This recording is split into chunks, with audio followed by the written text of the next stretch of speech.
नहीं सर। कल आपकी बोर्ड परीक्षा है सर। और हिंदी का पहला पेपर है। सर। सबसे पहले तो आप सभी लोगों को बहुत बहुत बधाई। बधाई इसलिए क्योंकि पेपर सबका अच्छा होने वाला है और उम्मीद है कि हिंदी का जो पेपर होगा वही प्रश्न आने वाला है जो आपको इसके पहले पढ़ा के वीडियो क्लिपिंग डाल दिया गया या इम्पोर्टेंट डीपीपी दी गई, उसके अतिरिक्त आने वाला नहीं है।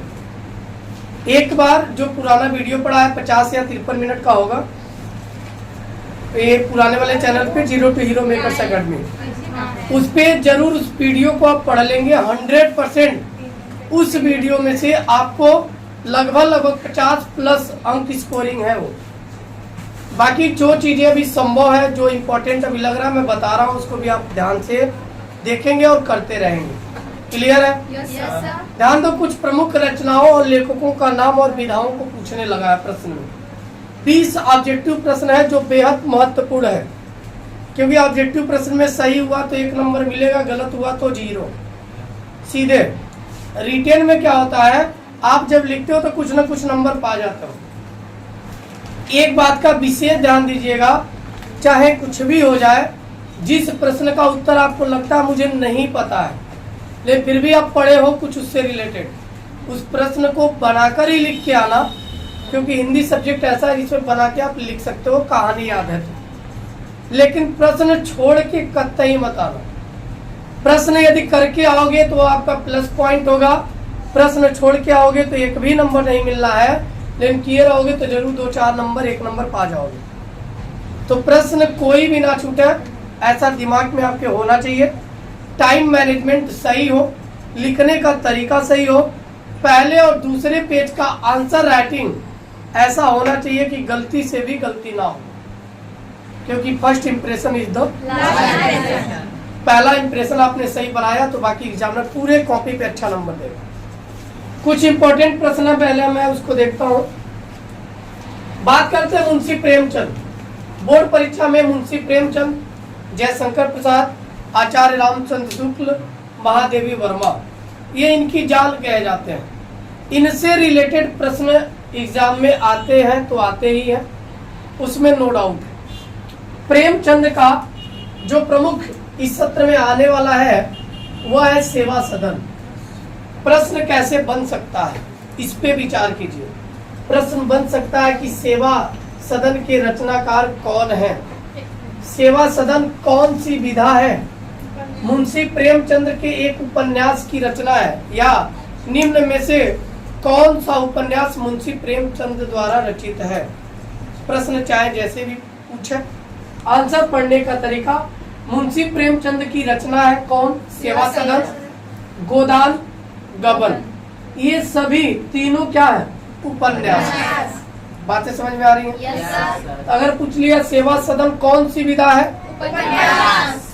सेवा सदन के रचनाकार कौन है, कोई डाउट? निम्न में से प्रेमचंद का एक उपन्यास है, सेवा सदन ऑप्शन में रहेगा तो सेवा सदन, गबन रहेगा तो गबन, गोदान रहा तो गोदान, और भी 2-4 आप पढ़ लेंगे। कोई डाउट? अगले दूसरे पॉइंट पे बात करते हैं हरिवंश राय बच्चन। ये हमारे अमिताभ बच्चन जी के पिताजी, इनकी एक प्रमुख रचना है क्या भूलूं क्या याद करूं। विगत 5-6 सालों में हरिवंश राय बच्चन को जब भी याद करता है बोर्ड एग्जामिनर, तो वह इनको जरूर याद करता है, क्या भूलूं क्या याद करूं। कौन सी विधा है, आत्मकथा है। कौन सी विधा है, प्रश्न ने पिछले बार ये भी पूछा था क्या भूलूं क्या याद करूं कौन सी विधा है, तो ऑप्शन क्या लगाएंगे, कोई डाउट? महादेवी वर्मा की यदि हम बात करें तो इनकी एक प्रमुख रचना अतीत के चलचित्र, अतीत के चलचित्र, और कौन सी विधा है, संस्मरण और रेखा। तो अतीत के चलचित्र विगत कई वर्षों में लगातार पूछा हुआ प्रश्न है और बेहद इंपॉर्टेंट बन जाता है आपके एग्जाम के दृष्टिकोण से। क्लियर है? आगे आते हैं फणीश्वर नाथ रेणु, इनकी एक रचना है मैला आंचल। कौन सा रचना है, मैला आंचल। कौन सी विधा है, उपन्यास। अगर प्रश्न पूछ लिया फणीश्वर नाथ रेणु की उपन्यास है और ऑप्शन में दे दिया मैला आंचल दे दिया, गोदान दे दिया, गबन दे दिया, सेवा सदन दे दिया, तो किस पे टिक करेंगे? पहला अक्षर पे, क्योंकि बाकी जो 3 था वो प्रेमचंद का। कोई डाउट? जयशंकर प्रसाद, ये महानुभाव बहुत ही महत्वपूर्ण है बोर्ड एग्जाम के लिए। और उपन्यास की बात करें तो इन्होंने कंकाल, तितली और इरावती, ये 3 उपन्यास लिखने का कार्य किया, लेकिन इरावती पूर्ण नहीं हो पाया, उसके ही पहले इनका मृत्यु हो गया, इसलिए अपूर्ण लिखा होता। क्लियर है बातें? इनकी प्रमुख कहानियां हैं आकाशदीप, इंद्रजाल, पुरस्कार और आंधी। कोई डाउट? नाटक की बात करेगा तो नाटक इनका ध्रुव स्वामी, अजातशत्रु, चंद्रगुप्त, स्कंदगुप्त, एक मोड़। कोई डाउट? आते हैं रामचंद्र शुक्ल का। आचार्य रामचंद्र शुक्ल, शुक्ल युग का जो नाम पड़ा, कौन से युग का? शुक्ल युग। तो नामकरण इन्हीं के नाम पे हुआ, आचार्य रामचंद्र शुक्ल। और बोर्ड परीक्षा में प्रश्न पूछा हुआ है कि शुक्ल युग का नाम किस लेखक के नाम पर पड़ा? आचार्य शुक्ल। किसके नाम पर पड़ा था? आचार्य शुक्ल। इनके ये प्रमुख आलोचक थे। इनकी आलोचना में रसमीमांसा, ये कई बार पूछा हुआ प्रश्न, और 100% 2024 में भी ये छपा हुआ है ये प्रश्न। क्लियर है? अगला प्रश्न इनसे बन सकता है इनके निबंध चिंतामणि, वेरी वेरी इंपॉर्टेंट, त्रिवेणी, भ्रमर गीत, ये सब क्या है? निबंध। भ्रमर सार, ये सब क्या है? निबंध। तो भ्रमर गीत, सार, त्रिवेणी और चिंतामणि आचार्य रामचंद्र शुक्ल के प्रमुख निबंध है। कोई डाउट? इनकी कहानी पूछा है, 11 वर्ष का समय, वेरी वेरी इंपॉर्टेंट है एग्जाम के लिए, 11 वर्ष का समय। क्लियर है बातें? फिर ध्यान दो, अमृत राय, कलम का सिपाही, यह एक इनकी विधा जो है वो कौन सी विधा है? जीवनी। और किसकी जीवनी थी? प्रेमचंद की। किसकी थी? यानी प्रेमचंद के बारे में इन्होंने लिखा कलम का सिपाही, और उन्हीं का जो मतलब विधा जीवनी है वो उन्हीं के जीवन चरित्र पर आधारित है। किसके? मुंशी प्रेमचंद। और लेखक कौन थे? अमृत राय। ये बोर्ड पे लिखी गई चीजें बेहद इंपॉर्टेंट है आपकी बोर्ड परीक्षा के लिए, इसलिए इसे तय। अब इसमें जो महत्वपूर्ण प्रश्न बन सकता, और क्या बन सकता है? रीतिकाल। 2023 की बोर्ड परीक्षा में रीतिकाल से भर भर के क्वेश्चन दिया था, यानी पूरा प्रश्न पेपर ही लगभग रीतिकाल पे आधारित कर दिया था। प्रश्न कैसे पूछा था? रीतिकाल की कालावधि क्या थी, यानी समयावधि। तो 1643 ईस्वी से 1843 ईस्वी तक रीतिकाल का समयावधि था, यानी इसके बीच के दौर को ही हम क्या बोलते हैं? रीतिकाल। रीतिकाल की मुख्य विशेषता थी, कुछ प्रधानता थी। क्या? श्रृंगार रस की प्रधानता थी। दूसरा, काल में कला पक्ष की प्रधानता थी, यानी श्रृंगार रस और कला पक्ष। तो आपसे रीतिकाल की मुख्य विशेषता पूछे या मुख्य मान लेते हैं कुछ संदर्भ पूछे उससे रिलेटेड, तो आप क्या लिखेंगे? श्रृंगार रस की प्रधानता और क्या है? काव्य में कला पक्ष की प्रधानता। ये 2 प्रमुख विशेषता है, पिछले साल भी पूछा हुआ था। अब ध्यान दो, अन्य नाम। रीतिकाल को अन्य किन नामों से जाना जाता है? तो वीर गाथा काल, श्रृंगार काल। किस नाम से जाना जाता है? वीर गाथा काल और श्रृंगार काल। और इनके प्रमुख जो कवि हैं, वीर रस के प्रमुख कवि वो भूषण जी हैं, जिनकी एक रचना है क्या? छत्रसाल दशा। उसी में अन्य जो कवि है पद्माकर, जिनकी रचना क्या है? गंगा लहरी। पिछले बार पेपर में पूछा था गंगा लहरी के लेखक कौन है या रचनाकार कौन है, तो वो कौन थे? पद्माकर। बिहारी लाल, ये बिहारी सतसई के रचनाकार है, और पूछता है कि निम्न में से रीतिकाल के कवि कौन है, तो उनमें बिहारी, पद्माकर और भूषण का नाम यदि रहेगा तो ही उस ऑप्शन को टिक करेंगे।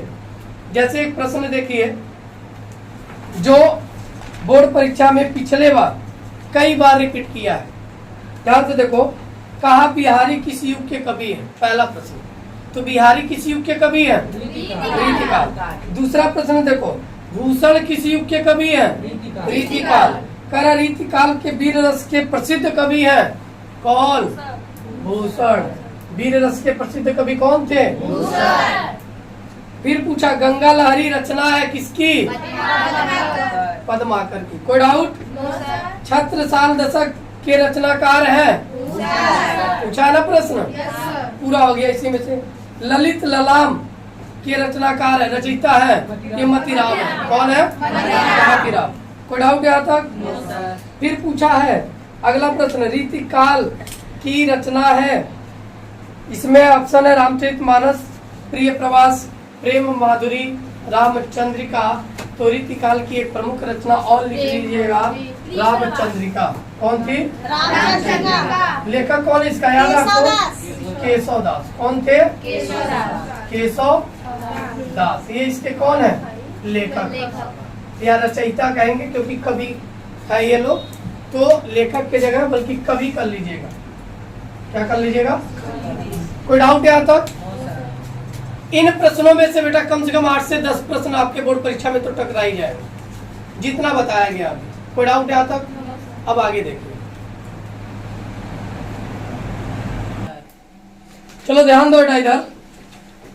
गद्यांश से रिलेटेड दो, मतलब इसमें से 6 और 6 12 अंक, एक गद्य से 6 अंक का और एक पद्य से 6 अंक का आएगा। दो कोई भी पद या गद्य लिखा रहेगा, उनमें से कोई एक आपको करना होगा। महत्वपूर्ण रूप वाला मैंने लिख दिया लगभग 5। इन 5 में से एक आपका निश्चित रूप से बोर्ड परीक्षा में छपा हुआ है, लेकिन अभी जिसपे मैं मार्का कर दूंगा उसको 100% पढ़ के जाइएगा, हो सकता है वही छपा हो, लेकिन 5 पढ़ के जाएंगे तो आपके लिए बेहतर होगा। कोई डाउट? पहले यदि हम बात करें, कुसंग का ज्वर बड़ा भयानक होता है और विश्वास पात्र मित्र, यह दोनों किस चैप्टर का है? मित्रता का है। और लेखक कौन है? आचार्य रामचंद्र शुक्ल।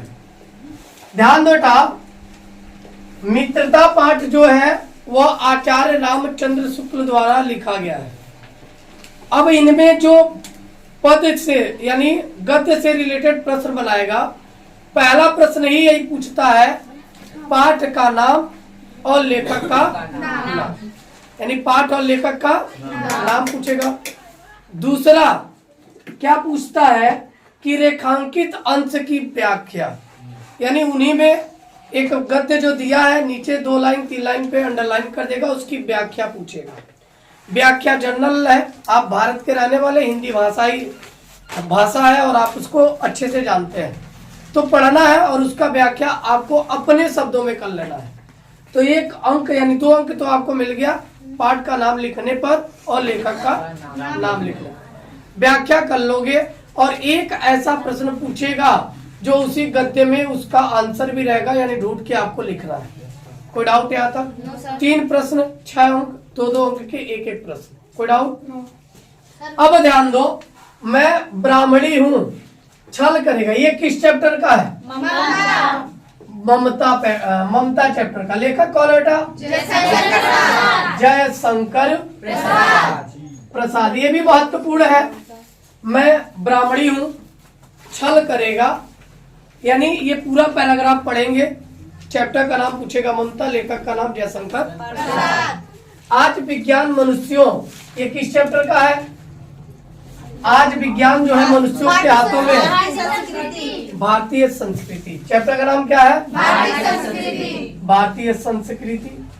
लेखक का नाम बेटा राजेंद्र प्रसाद, यानी डॉक्टर राजेंद्र प्रसाद। कोई डाउट? अजंता संसार की डैश डैश डैश, और जिस पंक्ति में अजंता शब्द दिखाई दे देगा तो समझ लेना बेटा पाठ का नाम ही अजंता है। पाठ का नाम क्या है? अजंता। लेखक अजंता। और लेखक कौन इनके?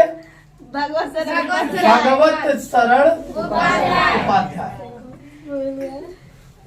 ये बेहद महत्वपूर्ण है, लेकिन जहां तक मैं अनुमान लगाऊं तो बोर्ड परीक्षा में कुसंग का ज्वर छपा हुआ मिलेगा, नो डाउट। और एक और अनुमान में लगाऊं तो मैं ब्राह्मणी हूं, ये भी बोर्ड परीक्षा 2024 में छपा हुआ मिल सकता है। तो दोनों पैराग्राफ 100% तैयार करके जाइएगा, यही दोनों आ रहा है। कल के मॉडल पेपर में देखिएगा यही आएगा, मॉडल पेपर नहीं पेपर में। कल बोर्ड का पेपर है 22 फरवरी को, उस पेपर में ये दो चीजें छपी हुई मिलेंगी। और छपा हुआ मिल गया तो एक कोल्ड ड्रिंक मेरा रख देना। हाँ, अगला ध्यान दो बेटा, चरण कमल बंदव हरिराई डैश डैश डैश तिहि पाई। अब ये पैराग्राफ जो है ये किस चैप्टर का है? सूरदास। चैप्टर का नाम क्या है? चैप्टर का नाम पद, यानी सूरदास इसके लेखक है बेटा। और पद जो चैप्टर है टॉपिक उससे लिया गया है। कोई डाउट? पाठ का नाम पूछेगा तो पद डालेंगे और कवि का नाम पूछेगा तो सूरदास। किलकत कान भुकरुवन आवत डैश डैश डैश, ये किसका है? सूरदास। सेम रचना सूरदास का पद है। उधव मन न भयो 10-20, ये भी सूरदास पद से लिया गया है। अगला सच्चा प्रेम वही है जो डैश डैश डैश, ये किस चैप्टर का है? स्वदेश प्रेम। स्वदेश कवि कौन है? राम नरेश त्रिपाठी। याद नहीं है सबको लग रहा है? हाँ तो सब लोग बोलो बेटा, राम नरेश त्रिपाठी। कोई डाउट? अगला नहीं चाहिए बुद्ध बैर डैश डैश डैश बना ले हम, किस चैप्टर का है? भारत माता का मंदिर। भारत माता का मंदिर। भारत माता का मंदिर। लेखक कौन है बेटा? मैथिली शरण गुप्त। मैथिली शरण गुप्त यानी कवि है, मैथिली शरण गुप्त। कोई डाउट? इसमें से कौन परीक्षा में आएगा? आप बताइए। आप लोग बताओ क्या लग रहा है? नहीं चरण कमल बंदव हरिराई। अब ध्यान दो, मैं बता रहा हूँ। पहला वेरी वेरी इंपॉर्टेंट है और 100% यही आएगा, बाकी बताने का मन नहीं कर रहा है। हमको लग रहा है 100%, लग नहीं रहा। जो बताता हूँ एग्जाम से एक दिन पहले अब तक आता रहा है। ईश्वर की कृपा है, माँ सरस्वती का बड़ा अपार हमारे ऊपर वो कृपा कर देती हैं कि जा बच्चों को बता दे आ जाएगा। अब मैं बता देता हूँ आ जाता है। बच्चे कहते हैं मास्टर बहुत अच्छा है, खूब बढ़िया पढ़ाता है, लेकिन उनको पता नहीं कृपा करने वाला कौन है। तो इस बार यही आ रहा है, चरण कमल बंधु हरि जाकी कृपा। पूरा पैराग्राफ पढ़ना बेटा, व्याख्या इसका कराया गया है पिछले वीडियो में, अच्छे से इसको देख लीजिएगा। ठीक है सर। एक और जो आ सकता है और वह लग रहा है मुझे उद्धव बाबा। चलो एक तुम लोग के कहने पे लगाते हैं उद्धव बाबा। ठीक है। 2024। ठीक है। कोई डाउट? कर लोगे? Yes sir. अच्छे से बेटा देख के इतना रिवाइज करके ही जाना, बोर्ड परीक्षा में अच्छा अंक पा। चलो ध्यान दो इधर। लेखक ये भी बेहद महत्वपूर्ण है और लेखक लगभग 5 अंकों का आता है। कितने अंक का आता है? 5 अंक। तो 5 अंक आपका तय है। और 2 लेखक मैंने नाम लिखा, एक आचार्य रामचंद्र शुक्ल और एक जयशंकर प्रसाद। और ये दोनों आपके कॉपी में लिखा हुआ रहेगा पेपर में। पेपर में से आप जिसका अच्छे से तैयार किए रहना उसका आंसर लिख देना। लेकिन इन दोनों में से एक नाम 2024 की परीक्षा में छपा हुआ मिलेगा, वह कौन है? आचार्य रामचंद्र शुक्ल। 100% ये आएंगे। इनका नाम रहेगा, ये गायब हो गया कोई बात नहीं, लेकिन ये जरूर रहेंगे। बातें समझ में आ रही है? यदि मैं बेटा कवि की बात करूं तो कवि में सूरदास, तुलसीदास, ये 2 ऐसे कवि हैं जिनका जीवन परिचय बोर्ड परीक्षाओं में महत्वपूर्ण रूप से आता ही आता है। लेकिन तुलसीदास शायद 9 आके महादेवी वर्मा आ सकती हैं। और कोई नाम मिले या ना मिले, एक नाम जरूर मिलेगा, वह मिलेगा इस बार महादेवी वर्मा। क्या मिलेगा? तो सूरदास जरूर याद कीजिएगा। सूरदास भी very very very very important है, लेकिन महादेवी वर्मा भी। इस बार महादेवी वर्मा 100% आ रही है, किसी प्रकार का कोई डाउट नहीं। कोई कंफ्यूजन? अब प्रश्न देखो, गद्यांश का आता संस्कृत काव्य खंड से। क्या है? ऐसा नगरी भारतीय डैश डैश कारिता किस चैप्टर का है? ऐसा नगरी वाराणसी से है। चैप्टर का नाम सही होना चाहिए, बहुत पिटाई पड़ेगी। पाठ का नाम क्या होगा? पाठ का नाम। बेटा मात्रा पितरा ध्यान नहीं देता है। हम सूर्यदास लिख दिए, छोटा लिखे बड़ा लिखे, कर लो। मात्रा एक दिखा रहे हो हमको। हम ये चाह रहे हैं कि मैं मतलब कुछ गलती ना हो, मैं जल्दी बता दूं इम्पोर्टेंट चीजें, टाइम भी कम है। ध्यान दो, ऐसा नगरी भारतीय संस्कृत वाराणसी का है। बात समझ में आ रही है? इयम नगरी विविध धर्माणाम डैश डैश डैश, ये किस चैप्टर का है? लेखक का नाम लिखना होता नहीं है, व्याख्या कर लोगे। कोई डाउट? और व्याख्या भी पिछले वीडियो में करा के बेटा डाला गया, उसको देख सकते हो आप। और आम स्वीकृत भगवान, ये किस चैप्टर का है? प्रबुद्धो ग्रामीण। प्रबुद्धो ग्रामीण। फिर अस्माकम संस्कृति आचार्य दृढ़ता चेती, किस चैप्टर का है? भारतीय संस्कृति। किसका है? भारतीय संस्कृति। और एक चीज बेटा और याद रखो, पद्यांश में क्या क्या इंपॉर्टेंट है, लेकिन इसमें पता कौन सा आ रहा है?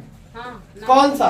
नहीं पता है। इस बार जहां तक मुझे लग रहा है, वाराणसी, चूंकि अभी कानून वहां पे भाई जो ताला बंद था खुला, तो वाराणसी नगरी छोड़ेगा नहीं, पकड़ के रखेगा बोर्ड परीक्षा में।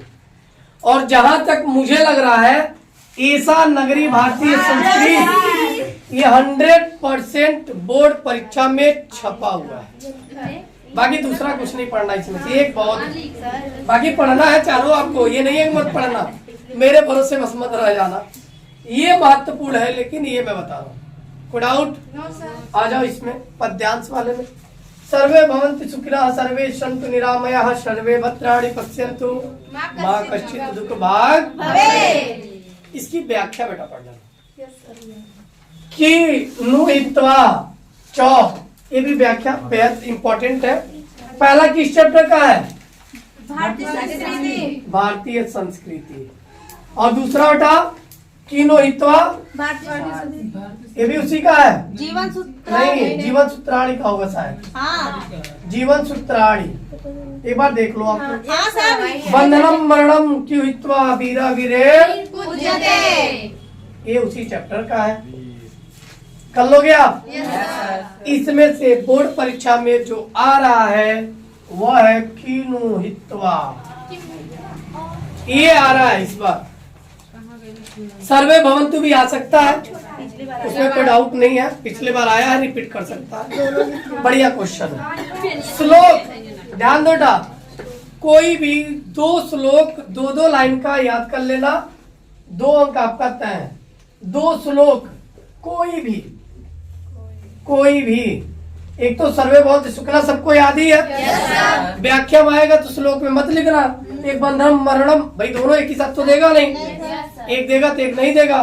तो 2 श्लोक याद कर लो, 2 में से एक लिख लो जो परीक्षाओं में नहीं आया।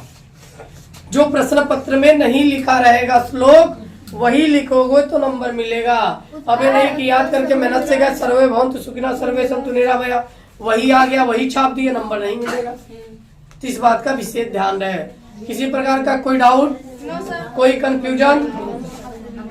निबंध बेटा मात्र व मात्र पर्यावरण प्रदूषण पढ़ के जाओ, और स्वदेश प्रेम तुम्हारे पेपर में छपा मिलेगा। स्वदेश प्रेम निबंध कौन सा आएगा? निबंध स्वदेश प्रेम पढ़ लेना। स्वदेश प्रेम और एक पर्यावरण प्रदूषण, ये तुम्हारे पेपर में है। स्वदेश प्रेम निबंध हो गया। पत्र, पत्र वाला ध्यान बेटा, क्या पढ़ के जाओगे?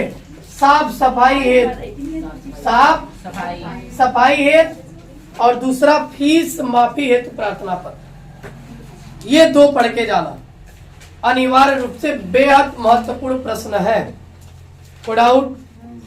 रस, छंद, अलंकार, ये सभी चीजें आपको बताई गई हैं, जिसमें से दोहा और सोठा मूल रूप से आपके लिए महत्वपूर्ण है। दोहा में सिंपल बताया गया था कि यह एक अर्ध सममात्रिक छंद होता है। इसके पहले और तीसरे चरण में 13-13 मात्रा है, दूसरे और चौथे चरण में 11-11 मात्राएं होती हैं।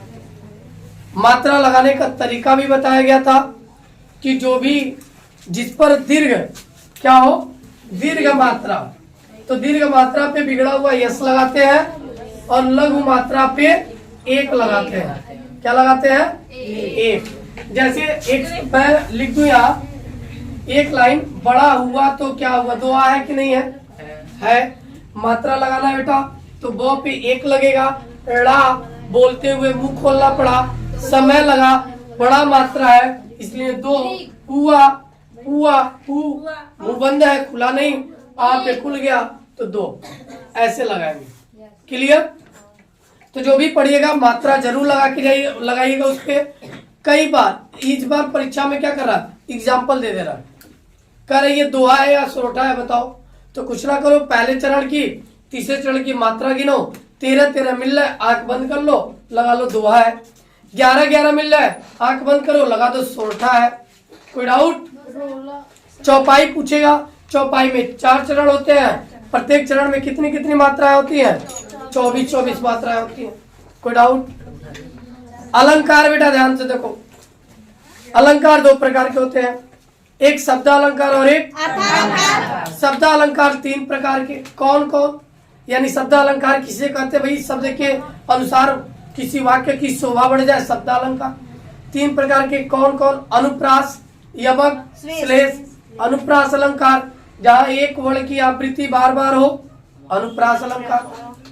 जहाँ एक ही वर्ण की आवृत्ति बार बार हो, अनुप्रास अलंकार। जैसे तरनी, तनुजा, तट, तमाल, तरवर, बहु, छावे। काम कितना कठिन है, रघुपति राघव राजा राम, ये सब किसके? अनुप्रास अलंकार के उदाहरण। कोई डाउट? यमक अलंकार बेटा बार बार बताया है, जहाँ एक शब्द एक से अधिक बार प्रयोग में आए किंतु अर्थ अलग अलग हो, वहाँ यमक अलंकार होता है। कौन सा अलंकार? जैसे काली घटा का घमंड घटा, तो पहले घटा का अर्थ बेटा बादल है, जो काले बादल हैं वो गरजते हैं, कभी बरसते नहीं है, इस ध्यान देना।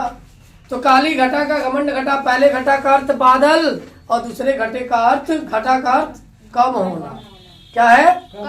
तो शब्द एक ही शब्द 2 बार आया, दोनों का अर्थ अलग अलग, इसलिए क्या अलंकार होगा? क्या होगा? कनक कनकते 100 गुनी मादकता अधिकाय, वही खाए बौराए जग यही पाए। तो कनक कनक शब्द 2 बार आया, पहले कनक का अर्थ धतुरा, दूसरे कनक का अर्थ सोना। कोई डाउट? सोना हाई वाला सोना नहीं बेटा, गले वाला समझ गए? ये जो फांसी का 15 रस्सी से महिलाएं लटकाती वो वाला। कोई डाउट? श्लेष अलंकार ध्यान से सुन लो बेटा, मैं बोल के एक समझ लो, ऑडियो रिकॉर्डिंग इसलिए दे रहा हूँ, वीडियो है लेकिन ऑडियो रिकॉर्डिंग समझना कि कान में लगा के एक बार सुन लेना ना, याद हो जाएगा, भूलेगा नहीं। श्लेष अलंकार, जहाँ एक शब्द एक बार प्रयोग में आए किंतु अर्थ अनेक हो, बहुत सारे हो, वहाँ श्लेष अलंकार होता है। जैसे पानी गए न उबरे मोती मानुष चोर, यानी पानी के चले जाने के बाद 3 चीजों का कोई अस्तित्व नहीं है। किसका? मोती का। मोती की चमक चली जाए तो उस पानी का अर्थ मोती के लिए चमक है। क्या है? तो मोती की चमक चली जाए तो मोती का कोई अस्तित्व नहीं। पानी गए ना उबरे मोती मानुष, मनुष्य, मनुष्य की पानी का अर्थ सम्मान व इज्जत से। मनुष्य का इज्जत चला जाए तो क्या आंख उठा के किसी को देख पाएगा? मुंडी लटकाएगा और चलता रहेगा। तो इसलिए पानी नहीं कहते हैं कि जा तुहार तो अब क्या बताओ ना होता नहीं होता है, तो वही बात है। यानी वहां पे मनुष्य के लिए उसी पानी का अर्थ क्या है, इज्जत और सम्मान से। चूना, कौन सा चूना? खाने वाला। अब उस खाने वाले चूने में यदि पानी ना रहे तो चूना काम का है नहीं, वो तो सुर्तियां लगवा नहीं करेगा। तो ऐसे लोग क्या करते हैं, पानी वाला चूने का इस्तेमाल करते हैं, और पानी खत्म हो गया चूने में तो पानी डाल के उसको बनाते हैं, नहीं तो फेंक देते हैं। फेंकते हैं नहीं फेंकते हैं? Yes sir. तब चूने के लिए साधारण उस पानी का अर्थ जल है। तो शब्द पानी एक बार आया, 3 अर्थ लेके आया। पहला चमक, दूसरा इज्जत सम्मान, और तीसरा साधारण जल। कोई डाउट? उपमा और उत्प्रेक्षा बेटा, ये 2 महत्वपूर्ण है। उपमा अलंकार, जहां उपमेय और उपमान में एक समान गुणधर्म के आधार पर तुलना की जाए वह उपमा अलंकार होता है। जैसे हरिपद कोमल कमल से, क्या है? हरिपद कोमल कमल से। ध्यान से देखो बेटा, हरि पद कोमल कमल से। अब ध्यान दो, इसमें उपमेय उपमान, उपमेय क्या है? उपमेय हरिपद, यानी किसका पद? हरि, हरि मतलब भगवान विष्णु, यानी भगवान विष्णु का जो पद यानी पैर है वह कोमल है। किससे भैया? कमल से। तो उपमेय क्या हो गया? हरिपद। उपमान क्या हो गया? कौन? कमल से तुलना की जा रही है, कमल। और वाचक क्या हो गया? से। शब्द क्या है? से। और साधारण धर्म क्या हो गया? साधारण धर्म। कोमलता क्या हो गया? कोई डाउट? अब ध्यान दो, अगला जो पूछ सकता हो पूछ सकता उत्प्रेक्षा अलंकार, या एग्जाम्पल दे देगा और पूछेगा ये कौन सा अलंकार है। सोहत ओढ़े पीत पट श्याम सलोने गात, मनो नील मरी शैल पर आत्यो परियो प्रभात। उत्प्रेक्षा, उत्प्रेक्षा अलंकार है। क्योंकि इसमें मनो। उत्प्रेक्षा का सिंपल पहचान है बेटा, जनु मनु जानो मानो मनऊ जनहू शब्द दिखाई दे देगा। आंख बंद करना, कहना भैया उत्प्रेक्षा है। आंख बंद करके गोला मत मारना, नहीं ऊपर नीचे हो जाएगा। आंख बंद करने का मतलब आपको वो विश्वास होना चाहिए कि उत्प्रेक्षा है। क्या क्या शब्द दिखाई दे? जनु मनु जानो मनऊ मनहू जनहू, सब जो भी हो, ऐसे बात समझ में आ गई? कोई डाउट? सिंपल पहचान है बेटा, इसमें संभावना व्यक्त की जाती। तो जब उपमेय में उपमान की संभावना व्यक्त की जाए वह उत्प्रेक्षा अलंकार होता है। कोई डाउट? रस 2 पढ़ना है बेटा। कौन? एक करुण रस, एक हास्य रस। परीक्षा में इन्हीं दोनों में से एक आएगा। और पढ़ना क्या है? कुछ नहीं याद करना है, बस ये पढ़ना है, करुण रस का स्थायी भाव शोक, और हास्य रस का स्थायी भाव श्रृंगार रस का स्थायी भाव रति। क्या होता है?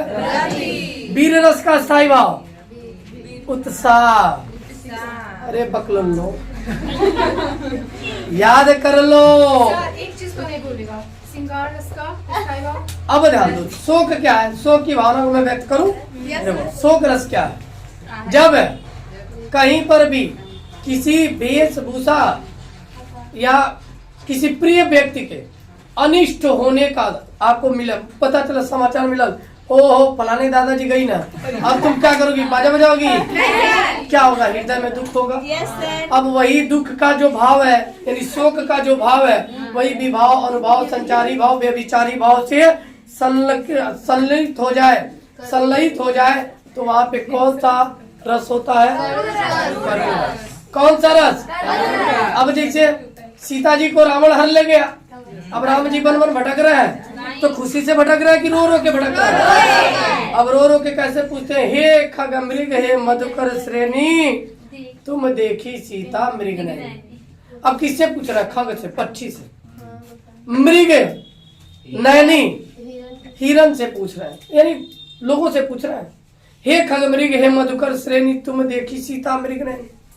यानी खग पक्षियों से, मृग हिरन से पूछ रहे हैं कि क्या तुमने मेरी हिरन वाली आंखों, यानी हिरन की आंखों वाली सीता को देखा है। अब व्याकुलता से ही पूछ रहे हैं ना, दुख से ही पूछ रहे हैं।